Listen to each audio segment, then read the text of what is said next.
Residents and road users on the Kaswa-Winneba stretch woke up to the devastating news of the destruction of portions of the Ochirikon section of the highway by the Ayensu River.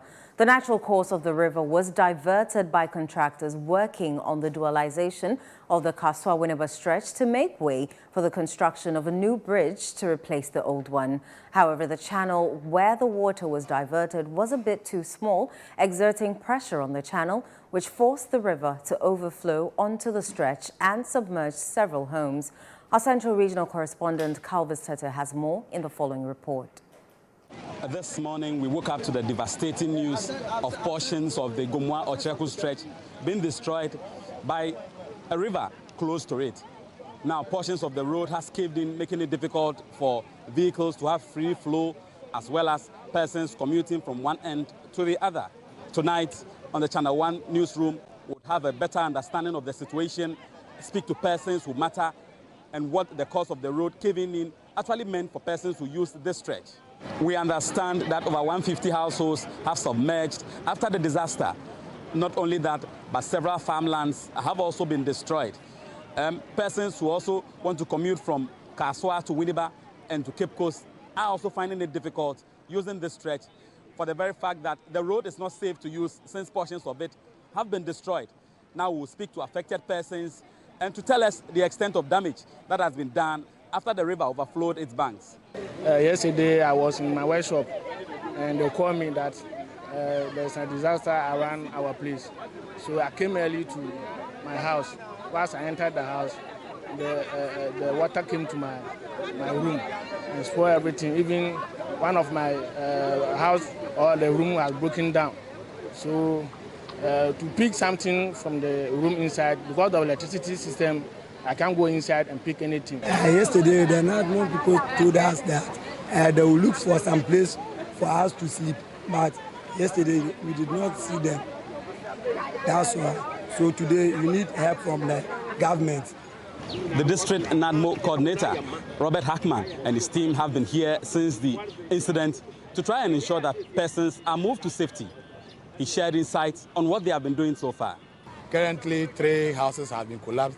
Almost 150 houses have been submerged, and as it stands now, it hasn't been easy. And this morning too, we came around 3 a.m. hoping that the water will go down. And as you can see behind me, part of the bridge has collapsed totally. So we are appealing to the motorists, those coming from Cape Coast. When you reach Winneba Junction, there is a route on your right. You can use that route, pass through Jinjiante and end up at Akweti Junction. Coming from Greater Accra or Kaswa, when you get to Akweti Junction, on your right, there is a way there through Akweti, Ojobi, Kweko, and to Winneba Junction, just to save lives of the course. As you can see on your screens are the machines belonging to the construction company who are constructing the bridge. Now, just close to it is the bridge that is being constructed.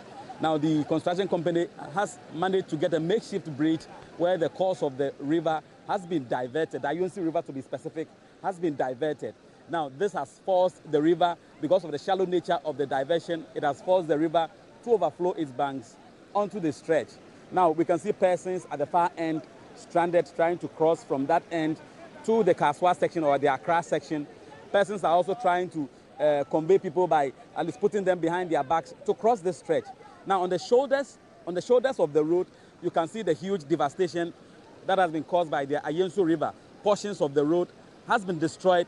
Portions of it have also caved in, making it a bit dangerous for vehicles to access the stretch. Getting a car to this location is not easy. Because of that, you know, the driver took me different addition, like in terms of transportation. You know. Yeah, at first they used to collect me at 5 cedis, but because of that, you know, he collected me 7 cedis.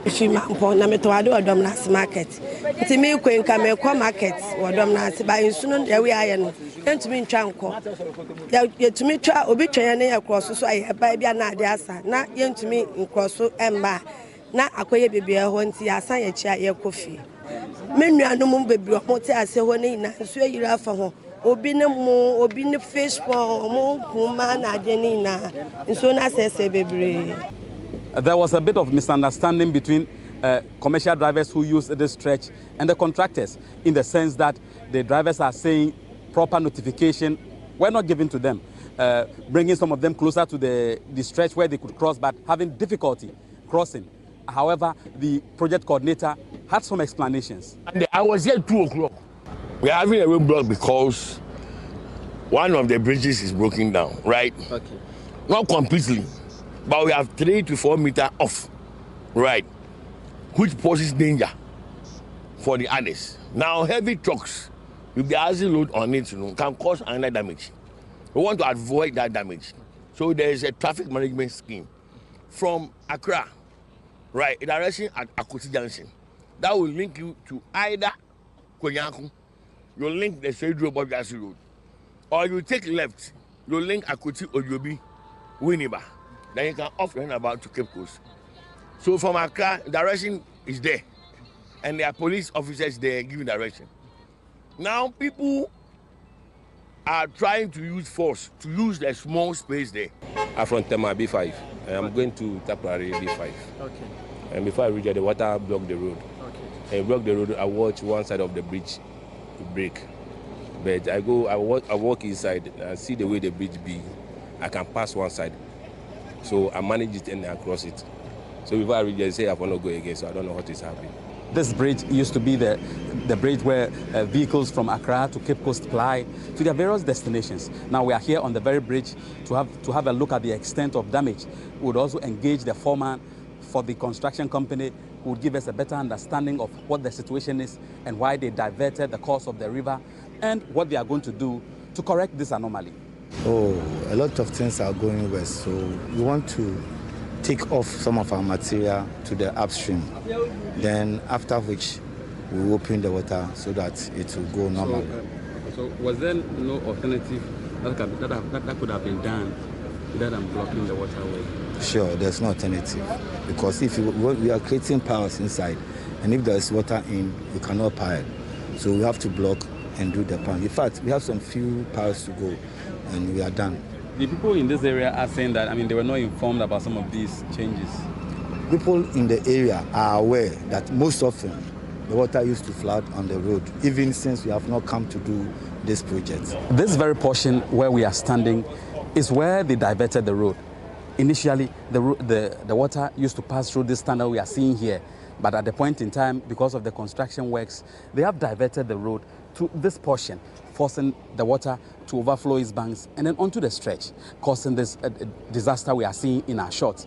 Because don't say I'm for to them. Bank of 100 for them. Now, the town has here, or people they bridge away, or don't be a bridge into Kaka, or don't be into Mukanation, and soon come, so from from Kaka. Now, only some year. This time is a machine based on side to machine course and for months more on your stage man. Said so many years, yes, a bag of pickers a baby in that. Some residents have raised concerns with the safety of the road as they use them. One individual who is always on the stretch shares some insight. The expansion of the road is a good cause for all of us, but the safety attitude of the contractor is nothing to write home about. If you look at the accident that we have recorded in recent times, contribution of the contractor is more than 80%. If you get to Potton Enclave, they have done some daggers over there. They have exposed the place to danger. Anything can happen. We have been talking about this for the past, let me say, 15 weeks that I followed. Nothing has been done about it. So it is important that the contractor take into consideration the safety of the citizens. Central Regional Minister Marigold Hassan has visited the site where the road caved in and has promised to ensure that the contractors work on the bypass to ensure that there is free flow of vehicles on the Kaswa to Cape Coast stretch. This morning I had my regional director of highways briefing me of the diversions they've made. So I was just asking her if those roads are more trouble.